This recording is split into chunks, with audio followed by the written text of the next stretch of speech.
Hello everyone, welcome back. Today we're going to make this bubble text that you see on the screen. I just done a tutorial on one with a solid color background. It was a title. This one obviously is an effect. So we'll start out on the edit page. We have to have media to make an effect. Can't start out with a Fusion comp to do this. So it could be a still or a video. Exactly 5 seconds is what I have on the timeline. And go to Fusion. I have to use this on-screen keyboard because I'm paralyzed. I can't use my hands and arms. That's why it's up there. Put the media in selected. Get a merge. And a text plus. Plug it into the merge. Put the text you're liking in. Pick your default font and all that. We are going to make a macro at the end. Myself, I like this Arial round. Pick a color. I'm going to set the size to 0.125. And with the text node selected, get a rectangle. Turn the corner radius all the way up. Set the height to 0.3. Make sure the rectangle is still selected. Right click on the center. Modify width. XY path. Then go to the modifier. Delete these two keyframes. Right click on the X. Modify width. Anim curves. Take your playhead all the way to frame 0. And take the offset to the left where it's just off the screen. Then put the playhead to the end. Then rotate the scale to the right until it's off the screen on the right side. Go back to Tools. Let's change the width to 0.45. Again, that'll just be the default settings. You'll have all these in a macro. Highlight both them. Right click. Copy. Click away. And paste instance. If you don't know what the instance is, it's an exact copy of whatever node you've taken it off from. Everything highlighted in green, and even if it isn't highlighted, it's still coupled to the original node. You can de-instance, meaning decouple them so they work independently. We will do a couple here. Merge them together. Select the instance. Go to the soft edge, right click, and de-instance. And go to the border width, right click, and de-instance. And then right click on the invert and de-instance. Then go to the original rectangle. You'll see right now outside the mask our text isn't showing. You hit invert, the whole text will be there. And then click away right about here. Shift space and displays. I already have it in there. Then you want to come off the instance of the rectangle. Connect it to the green input of the displays. Foreground. And then come off the instance for the text and put it in the background of the displays. Get a background.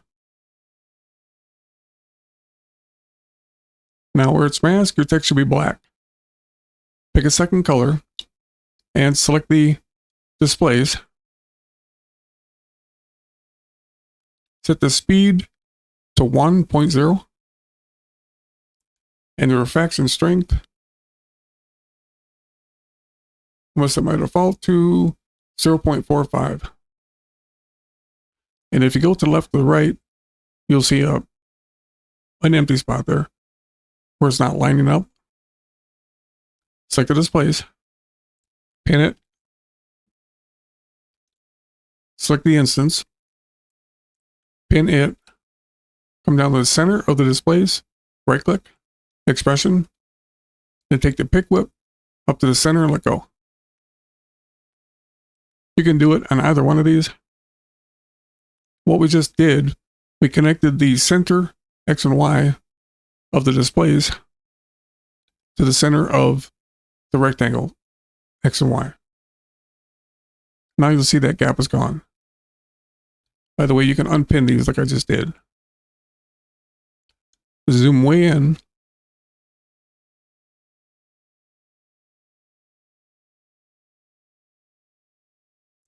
And select the instance. Pick the border width and adjust it. And you're going to see what mine does. Go minus till it lines up.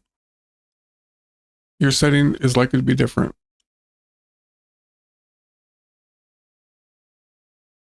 But you want it to line up like that.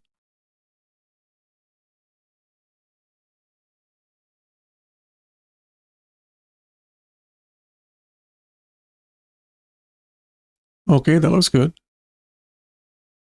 Let's rename the background to bubble color.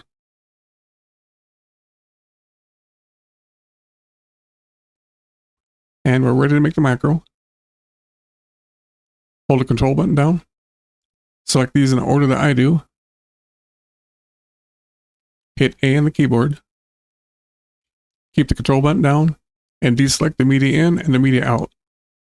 Right click on any one of the other nodes. Go to macro. Create macro. Give it a name.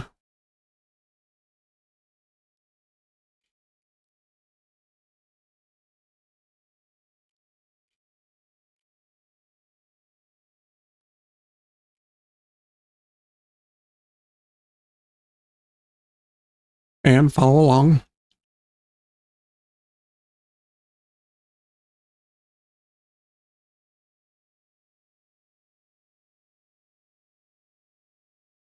You'll probably never use those, but we'll add them just in case.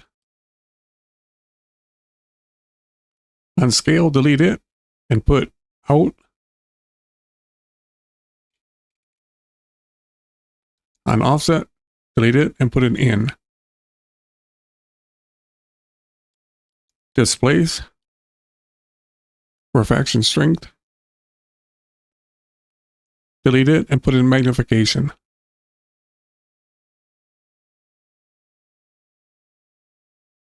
And the bubble color,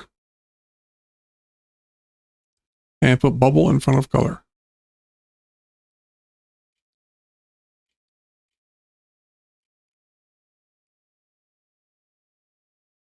And go to File, Save as Group. It takes you to Macros. Go to Fusion instead. Templates. Edit. Effects. Here is where you're going to want to make your folder to put your preset in. And once again, don't name it exactly the same, or Resolve won't recognize it. Now we'll go find it. And if you can't find it, you may have to restart Resolve.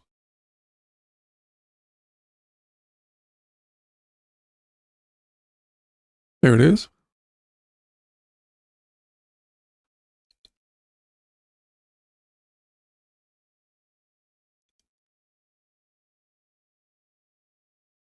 It'll automatically adjust whatever length you put it on a timeline. It'll just move slower. Shorter it is, the faster it'll run. Longer, slower. You can also use an adjustment clip.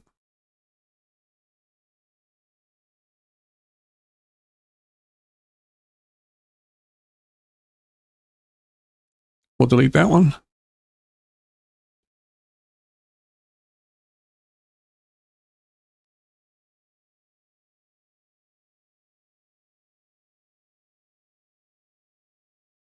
And there it is again. So you don't have to put it right on your media. And if you go in the inspector, you can find all your settings will be there.